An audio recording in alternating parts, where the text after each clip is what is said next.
Morning students, today we are going to start a new chapter, that is chapter 8 houses then and now.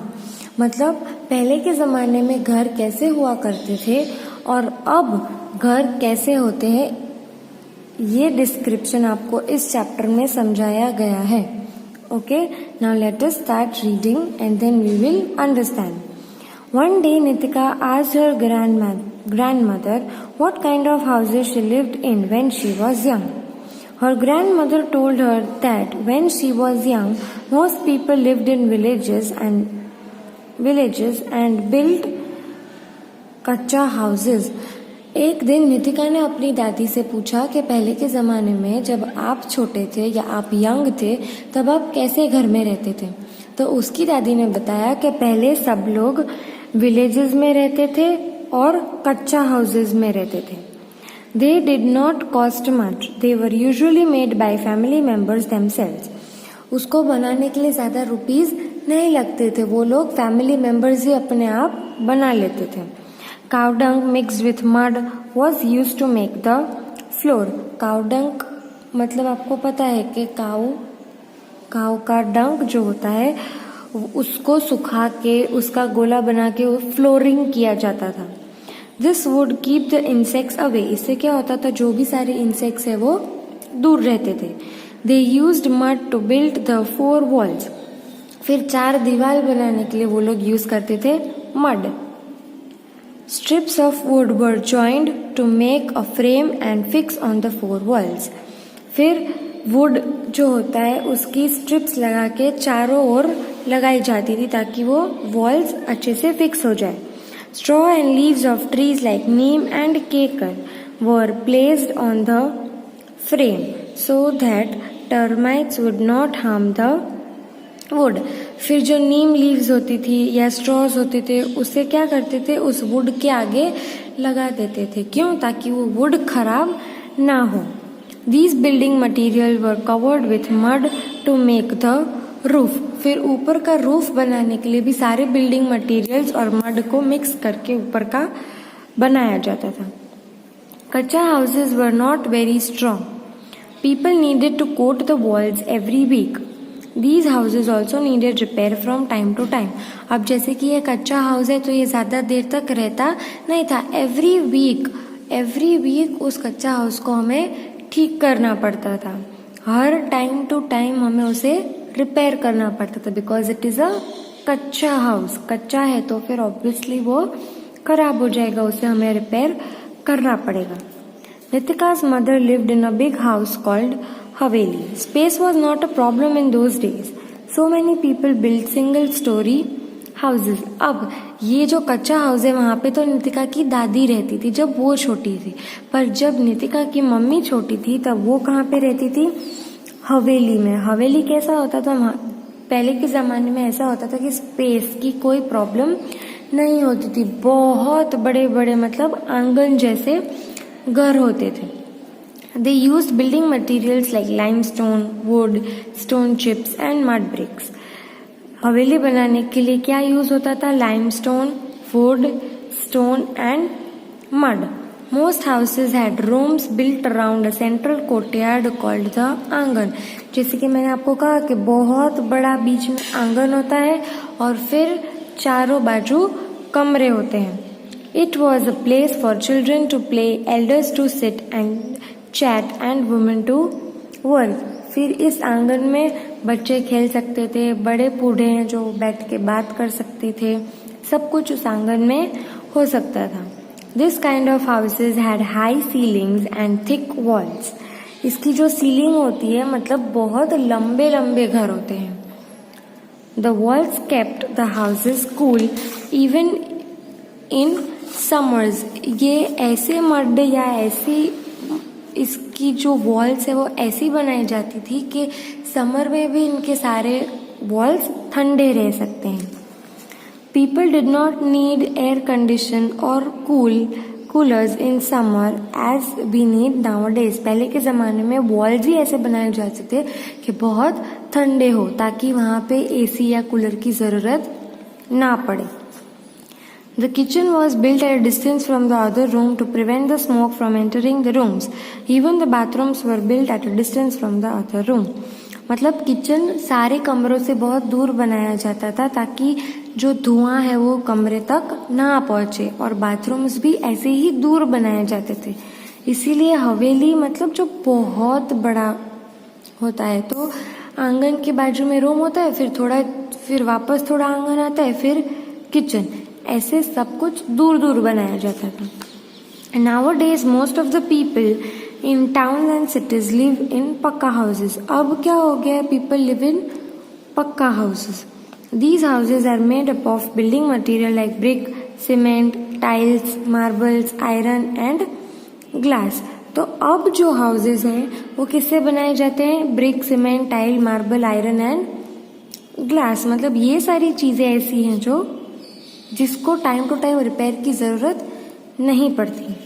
One day Nitika's father took her to a construction site. He explained to her how a पक्का house is constructed. फिर एक दिन नितिका के पापा उसे construction site पे लेकर, जहाँ पे कंस्ट्रक्शन अभी चल रहा होता है, और फिर दिखाया कि ये पक्का हाउसेस कैसे बनते हैं। He told her that the walls are made of bricks and plastered with a mixture of cement and water. जो walls है वो किससे बनाई जाती है? ब्रिक से और प्लास्टर से। अब प्लास्टर क्या होता है? Mixture of cement and water. Cement और वाटर के सीमेंट और वाटर को मिक्स करके जो चीज बनता है, जो मिक्सचर बनता है, उसे कहते हैं plaster. The floor is generally made of marble और स्टोन। जो नीचे का फ्लोर होता है वो जनरली किससे बनता है? मार्बल से। Bricks, steel rod and cement are used for constructing the walls and the roof. फिर ब्रिक, सीमेंट, ये सब वॉल्स और रूफ बनाने के लिए यूज होते हैं। Wood and glass are used for making doors and windows. Wood और ग्लास क्या बनाने के लिए यूज होते हैं? Doors and windows. Pucca house are strong and permanent, they do not need repair frequently. जैसे कि मैंने आपको कहा कि पक्का हाउस बहुत ही स्ट्रॉन्ग होते हैं, उन्हें टाइम टू टाइम रिपेयर की ज़रूरत नहीं पड़ती। Pucca houses have all the modern facilities, kitchen, toilet and bathroom are inside the house. अब पक्का हाउसेज में सारी मॉडर्न फैसिलिटीज है। जैसे कि कच्चा हाउस में बाथरूम अलग होता था, किचन अलग होता था, वैसे अब नहीं है। एक ही घर में किचन, बाथरूम सब अवेलेबल है। Pipes are put in the kitchen and the toilet to take away the waste. फिर किचन में और बाथरूम में ऐसे पाइप्स लगाए जाते थे जो वेस्ट को निकाल देते थे उस पाइप से। अंडरग्राउंड पाइप्स होते हैं। There is a proper drainage system. These house are properly ventilated with a number of doors and windows. These house are more expensive. फिर घर में प्रॉपर वेंटिलेशन हो, इसीलिए बहुत सारे डोर्स, बहुत सारे विंडोज भी होते हैं। लेकिन पक्का हाउस क्या होते हैं? एक्सपेंसिव, मतलब बहुत सारे रुपीज उसमें यूज होते हैं। Nowadays there is a shortage of land in the cities. The shortage of space has led to construction of multi-story buildings. जैसे कि हम देखते हैं कि अब जगह की बहुत शॉर्टेज हो गई है, इसीलिए लोगों ने क्या बनाना स्टार्ट कर दिया? Multi storey building. Multi storey building मतलब फ्लैट। देखो ये इसे कहते हैं multi storey building. These buildings are very tall and have many floors. ये बिल्डिंग कैसी होती है? बहुत टॉल होती है और इसमें बहुत सारे फ्लोर्स होते हैं।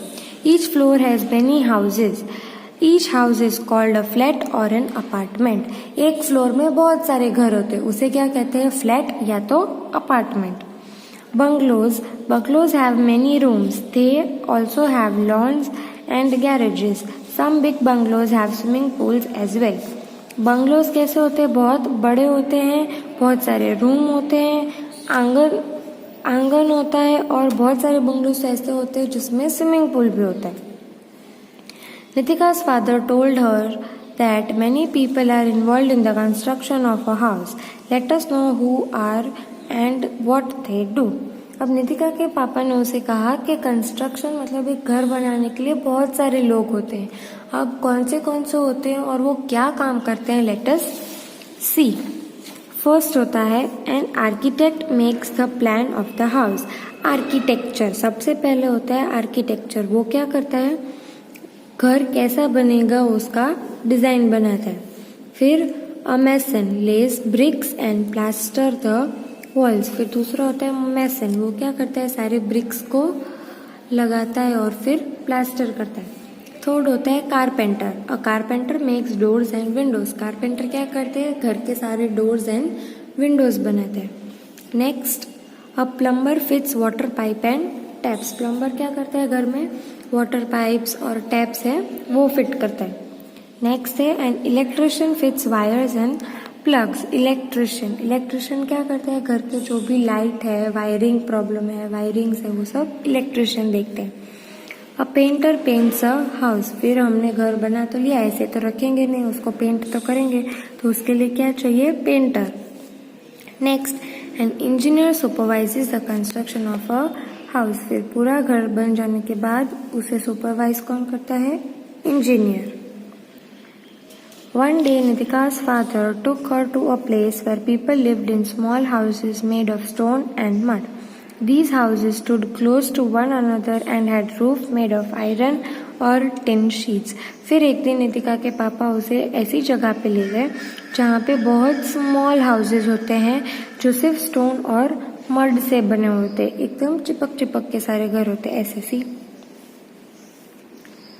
और उनके रूफ किससे बने होते हैं, आयरन और शीट से। Nitika also notice that there was no proper arrangement for drinking water, electricity and drainage in the area. फिर नितिका ने ये भी नोटिस किया कि वहाँ पे प्रॉपर इलेक्ट्रिसिटी नहीं होती है, प्रॉपर ड्रिंकिंग वाटर नहीं होता है, ड्रेनेज सिस्टम प्रॉपर नहीं होती है। Her father told her that the place was a slum area. ऐसे एरिया को क्या कहते हैं, slum area. He also told her that the living condition in slums were bad. वहाँ पे जो लोग रहते हैं उनकी लिविंग कंडीशन बहुत ही खराब होती है। Nitika was sad to know that people had to live in such harsh condition. Nitika को भी बुरा लगा कि लोगों को ऐसी जगह पे भी रहना पड़ता है। She felt even more sad when her father told her that slums were growing day by day. She was a bit relieved to hear that the government was trying hard to improve the living condition of slum dwellers. फिर उसके पापा ने बताया कि अब ये जो slum areas हैं वो बढ़ते जा रहे हैं, लेकिन ये सुन के वो खुश हो गए कि गवर्नमेंट इन स्लम एरियाज को ठीक करने में मदद करती है। Her father also told her that the government was providing low cost homes to them. Nitika hopes that the people in the area would soon get proper house to live in. She believes that every person has a right to a decent living. फिर उसके पापा ने ये भी बताया कि अब government लोगों को लो कॉस्ट पे हाउस देती है ताकि उनकी लिविंग कंडीशन बेटर और प्रॉपर हो सके। She believes that every person has a right to a decent living.